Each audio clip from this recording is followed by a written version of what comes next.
They flew at the post office. Okay, show me some documentary evidence. This is all I have asked for. Show me a government source where it was sanctioned and put into effect. Because, see, here's the problem.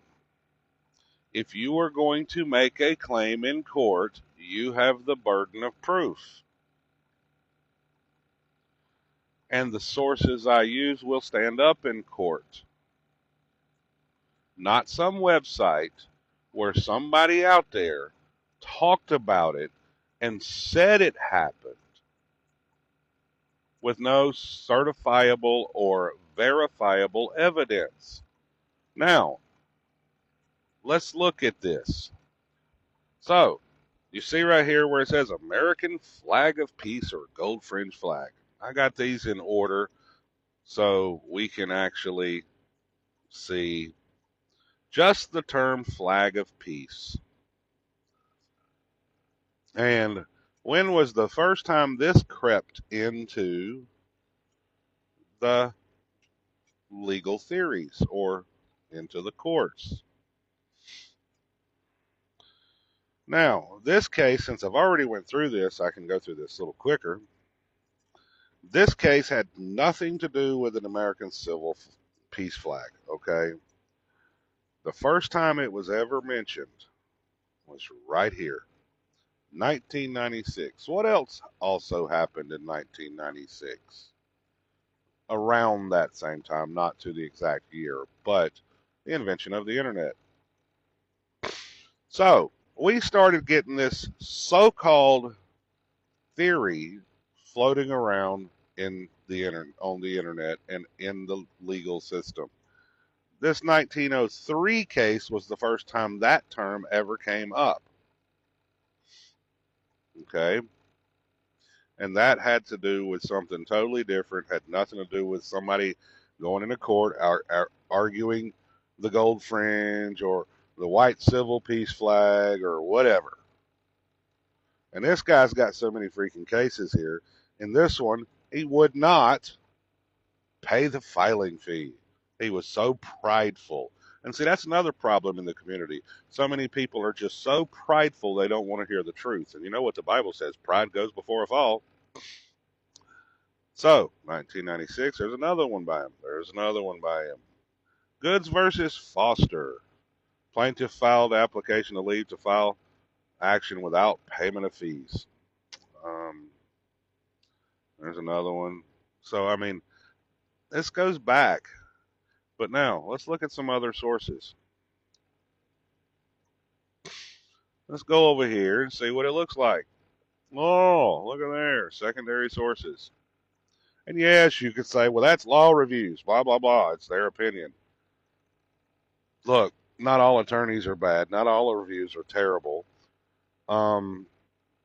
Give a little more credit. These people work in the industry. They do get fact checked as it's like to be said. They go through documentation. They go through, see what they can find. But also, verify their sources. I don't have a problem with that. But look at what they say here. The usurping of octopus of jurisdictional authority. The legal theories of the sovereign citizen movement. What do they talk about? The American flag of peace. Truth or consequences. Now, some of these documents are actually in my files section in my group on Telegram. More jurisprudential errors of the militant far right. Popular delusions and the law in the age of the internet. What did I talk about earlier about what happened in the 90s? The internet. People take what their teacher says or guru, whatever you want to give them that title, and they say, well, they wouldn't lie to me. They told me this. It must be true. Not always. This is why I am one of those that is so picky. If I tell you what something says, it's because I've went through the documents. If I tell you it's a theory, I tell you why it's a theory based on other documents. But I don't tell you things just half cocked. I've done the research. I've looked at their own words. Most people never go behind anyone and look anything up. And you wonder why things don't work. Now, back to this. This had nothing to do with American peace flag. This is something doing with Russia. In brief, this one here, you can see the little on the right, you see the little glasses symbol, shows you I looked at it. This had to do with a tax protester. This is Thomson Reuters Tax and Accounting, December 18th, 1997. Tax protesters, unintelligible complaint claiming jurisdiction under American flag of peace. See, he's already making stupid arguments. You know what happens? You get stupid arguments, you get stupid prizes. Sovereign citizens, a homegrown terrorist threat and its negative impact on South Carolina. What are they talking about? Flying a flag other than the traditional American flag of peace deprives anyone who enters a courtroom of constitutional rights. Let's see. Yeah, that didn't have anything to do with that. That one didn't. That's dealing with vessels flying the flag of their own state, flags of peace, an Economist article. Lean on Me, the failure of Idaho's non-consensual common law lien statute. So, that one, another idiot. That had to do with ISIS flag and the white flag of peace. Y'all are familiar with the white flag, I surrender.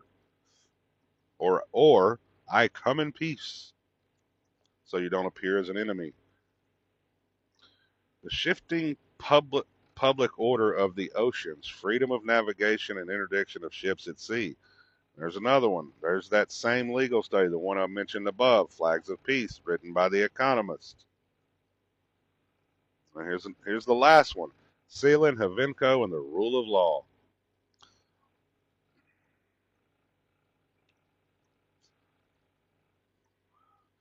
Said one last example may be helpful. Every so often, someone complains about the maritime flag in U.S. courts. Now they put it in quote, because it's not a maritime flag. I've proven that. The gold fringe is nothing but decoration, completely the prerogative of the president.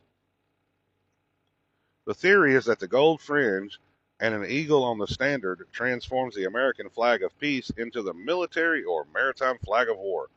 Under the civilian courts have no jurisdiction. There are hundreds of such theories. They never work, but they also never stop coming, no matter how patiently the courts explain that Ohio is a state and that individuals are not sovereign, because they're not. There's only one true sovereign, and that's God, the creator. So people are making stupid arguments. Like I said earlier, you make stupid arguments, you get stupid prizes.